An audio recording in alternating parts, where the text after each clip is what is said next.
Kali ini journey saya untuk melakukan observasi praktik kinerja guru mata pelajaran agama Islam. Nah, saya masuk ke ruangan ini, baru ada gurunya, kemudian siswanya juga sudah mulai masuk dan gurunya mulai membuka pembelajaran. Seru sekali loh saya melihatnya, karena saya melihat gurunya sudah memiliki area positif. Dan tentu area positif ini perlu dikembangkan untuk bisa menentukan siapa yang memimpin doa. Saat akhir seksinya, gurunya sudah membuka dengan permainan yang tentu sangat menyenangkan dan kontekstual sekali bagi zaman-zaman ini, bagi masa ini untuk anak-anak. Apalagi pembelajaran mendalam kan joyful ya, menyenangkan, berkesadaran ya, sehingga membuat anak menyadari kenapa dia belajar dan apa yang dia pelajari. Benar-benar saya senang. Setiap saya, ini udah kedua kali saya melakukan observasi di tahun lalu dan di tahun ini.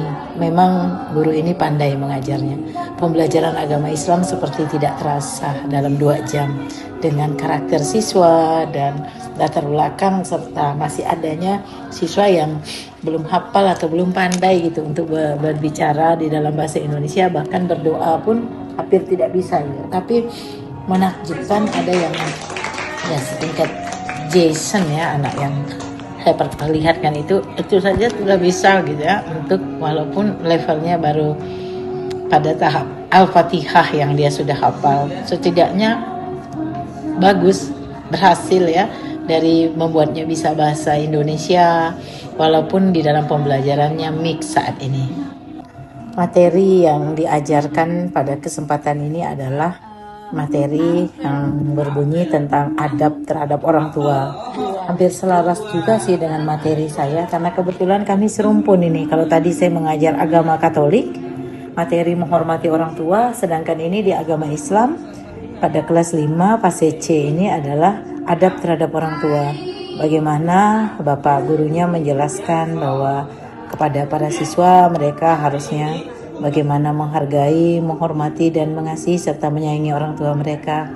Diberikan contoh, digali, dibuat pertanyaan pemantik kepada mereka kalau para siswa pernah berbuat hal yang tidak terpuji atau melanggar adab-adab terhadap orang tua mereka.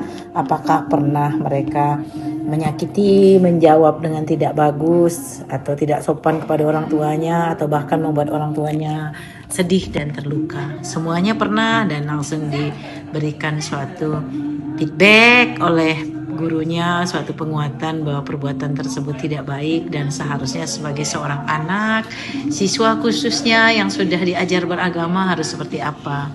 Nah, saya mencatat dengan seksama. Saya kemudian memberikan beberapa poin tentang area positif dan hal-hal yang perlu dikembangkan lebih lanjut, bahkan bagaimana merekomendasikan agar guru yang bersangkutan dapat berbagi atau sharing praktik baiknya dalam mengajar, karena luar biasa pendekatan-pendekatan, strategi-strategi, metode dan teknik yang dilakukan guru di dalam membawakan materi ini, dimulai dari bagaimana memberikan atau membuka pembelajaran tadi sampai dengan sekarang sudah sampai pada kegiatan intinya, di mana anak-anak sudah bisa mencurahkan pendapat mereka, sudah bisa memberikan argumen tentang adab tersebut.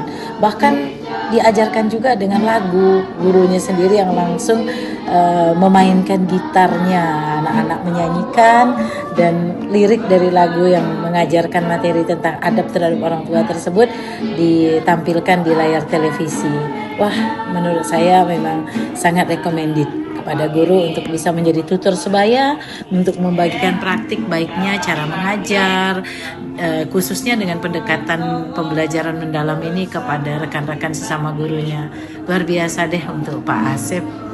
Boleh Pak Asep ini berbagi praktik baiknya. Ini mulai dengan kegiatan LKPD-nya, dan ini kemudian karena selesai waktunya tidak terasa, akhirnya kami pun berpose untuk kenangan dokumentasi observasi praktik pembelajarannya.